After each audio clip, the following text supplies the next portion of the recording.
This is why it's a big difference. This is my part two, my long extension of that video I did. Why it is different when black women date white men than white women in relationship with black men. It's a big difference. Everybody think it's the same. No, it's not. I say the power dynamic is different. Bigger power dynamic. And this is why. See, when you're a black woman, you marry over into white people culture. So that means you're gonna be mostly over there with them folks. See, Tyrone, he can marry Becky, and he already know that they ain't gonna like him over there. So why Tyrone gonna put himself in a situation where he end up hurting somebody and getting locked up? Tyrone ain't gonna do it, because Tyrone already know the racial dynamic when he get in them interracial relationships. And see, them white people, they ain't gonna say too much to Tyrone, especially he a 6'3" brother that's 6'3" and works out and dark skinned, because we all know white folks inherently, the darker you are, the more they fear you. If you just a light-skinned biracial nigga, they ain't gonna fear you that much. They'll even try to challenge you. Ask what's it, Myron with Fresh and Fit. They them white boys talk to him like shit, and he be kissing the white supremacist ass. And they let him know you just a nigga, you just a foreign nigga from another country, ambiguous foreign looking nigga. So they let Myron know that off the rip. Even though he over there trying to be with the white supremacists, they treat him like he basically a punching bag for them. But he signed up for that shit. Like Tommy's told him, you signed up for that shit, man. But back to the joke at hand, when you're a white woman, you come over to the black community. Now, yeah, at first they'll smudge your nose up at you. But after a while, black people are not no real hateful people. We're accepting of everybody. That's just the truth. Sometimes we too damn accepting for our own good. That's the problem. But we accept anybody in our community.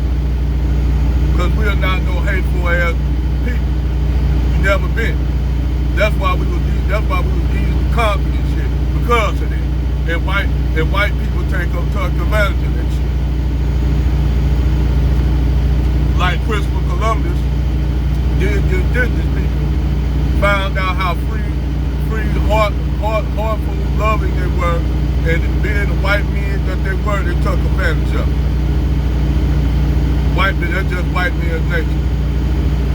But it's a different dynamic when you go over the fence as a black woman, because you going into their community.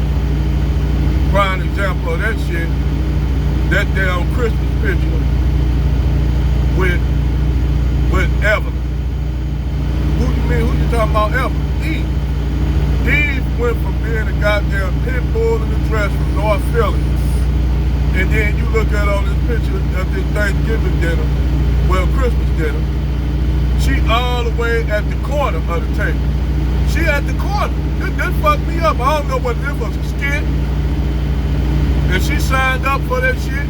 Even if she did, she just became a bed-winching coonette. They had her and her biracial child that she got with that brand sitting on the corner, not at the fucking corner. All the other white people on the table, you know, where you supposed to, she at the corner. Guess where her husband at? Eve Huck died up with a white woman. I don't know what that picture was about, but that's the dynamic that Eve signed up for, and I'm telling you, she gonna be coming back. And motherfuckers gonna ask her a whole bunch of questions. She gonna go back to being a pit bull in the dress. You watch. Eve gonna come back. And watch how she turn back into that North Philly hoe. I said, oh, don't act like that now. You wasn't acting over there like that with them white folks. You lost your street credibility, baby. You come back, let Eve come back after being with them folks dressed up like a maid. She was dressed up like a fucking maid. That's what we're talking about, the dynamics in those relationships. Now, I don't know if her ass trapped or something, she can't get out of the relationship. But to me, she looked like in that picture when she was looking up at the camera, it looked like she was screaming for help with her eyes and shit. But when you, a black woman, you go over there to white society, the dynamics gonna be different. The power dynamic gonna be different. Because see, we all know that majority of white people are flaming white supremacists and racists. They'll try to say, oh, we're not racist. We get along with that. No, they don't. Majority of them are flaming racists. Majority of them, they hide their racism. They cloak it like a goddamn Romulan and Cleon ship. Why do you think I don't smile and laugh with these white folks? I don't shuck and jive with them. I don't shuck and jive with these folks because I know them. Some y'all niggas sit up there and have them for friends. I don't got none of them for free. I got them as associates, but never my friends. See, I don't go out to events where I'm the only nigga there. You think I'm gonna go somewhere where a whole bunch of white dudes at? Fuck no. Cause I know something gonna happen and somebody gonna get hurt or I'm gonna end up being dead from killing one of them motherfuckers. That's the truth. But see, Keisha, you go over there, you gonna get tarnished, they gonna say racial epithets to you. They gonna say racial shit to you.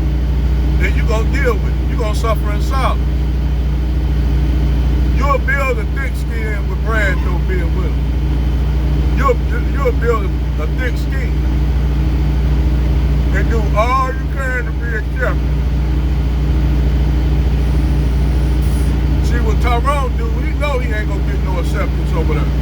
That's why he don't go where they at. He said, hey, Becky, you came over here. Becky gotta go and deal with his community. Because that's what Becky signed up for. Even if y'all live in a white community. That's just real talk. And people will try to live in denial about this shit, or just how these folks are. See, I know how white people are. I know how they are. We lived with them for 400 years. How can you not understand and know they know how these people behave? It's just like that Carmelo Anthony. If it was the other way around, them white people would be sitting up there saying, it was self-defense, he killed that nigga, he was self-defense, see, wouldn't be nothing said about it. But since he was defending himself, fighting two brothers and one got killed, he killed one of us. We need to lock that nigga up, bring back the death penalty.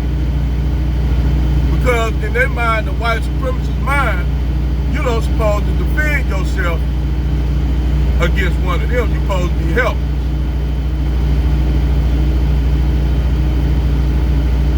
And since Donald Trump came in, now you see these Peckerwood hunkies shoe colors. See, I don't, like y'all niggas, I don't shuck and jive with them Peckerwood hunkies. I don't sit up there, laugh, but I don't play that shit. And I look them dead off in their motherfucking eye. I look them dead off in the eye. And when they look into my eyes, they don't see no love. None. They see coldness. They see inhospitableness. That's what they do. And see, y'all think you shouldn't be like that. Fuck y'all. They like that with us. They just hide the shit better. Y'all talking about we should be able to coexist with them. I don't want to coexist with them. Other than business and shit, we deal with business loans. We go both on, if we gonna benefit, cool. But we know how white people do. Look at the music industry. Look at sports. Look at all your industry that we in. We do hip hop, R&B, and who control that shit? The music that y'all make, they control. But y'all did that. You niggas did that because y'all had enough money to build for yourself. But then again, you got niggas like P. Diddy doing the crooked shit he do, and now he did, and now he getting ready to do time for it, which he should. We already know he was bending Clive Davis over and shit. That's how them people operate like that. See, black people, we had enough money to, even though they had their foot on our neck, we still can get on code and build shit. But even now that we getting on code, you got niggas like Anton Daniels and others talking about we shouldn't be, y'all shouldn't be like that. Nigga, fuck you, Anton Daniels. Fuck your bitch ass. Fuck, I'ma tell you, I hope you run to nigga, fuck your bitch ass. And I wouldn't even debate you, nigga. I just all off and punch you in your goddamn nose, motherfucker. Cause I don't like you either, nigga. I don't like no bug dancing, coon ass niggas. I just don't. And you can say I'm a violent dude, maybe so.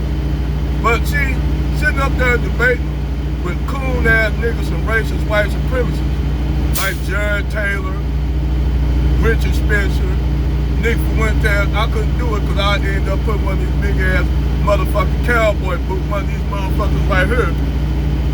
No debate. No debate. I ended up putting this goddamn cowboy boot up one of them white peckerwood crackers' ass. That's the debate. That big 13 and a half boot going on their goddamn head. That's the debate with them peckerwood crackers. Cause they ain't gonna change, they ain't gonna change shit. They actually think they right. So ain't no point of debating them and shit on that shit. Ain't no point of debating coon ass niggas. And see, that's what black women gotta go over there. They gotta tap dance and all kind of shit. But eventually, the Keisha sometimes come out. And what happened when the Keisha come out, either they end up getting sent to the upper room by Brady, be put in suitcases and shit, put in fucking refrigerators and shit, be chopped up like that sister up there in motherfucking Wisconsin, in Milwaukee. And a lot of motherfuckers hate that I said she was doing sex work. She went over that dude to do a job, and the dude didn't want to pay her. She looked at the surroundings, but it was too late for her.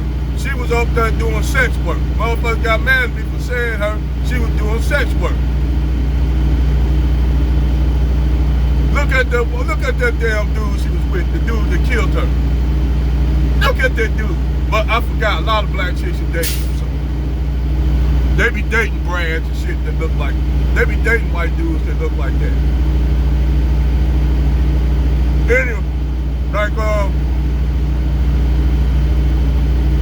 the great David Carroll said, his whiteness covers a multitude of sins and imperfections. And see, I had white dudes come to me and ask me, why you feel like that? I said, motherfucker, because I do. Why should I change? Y'all ain't gonna change. You all are not gonna change. So why should I change to accommodate you? Fuck you. That's why I tell them peckerwood white supremacist motherfuckers. And don't think I hate white people, I hate white supremacist racist motherfuckers. But I don't shuck and jive with white people, period. Because you can't. That's weakness. That's showing weakness. I'm not gonna show them weakness. I'm gonna show them strength. Somebody gotta do it. Y'all niggas ain't gonna do it.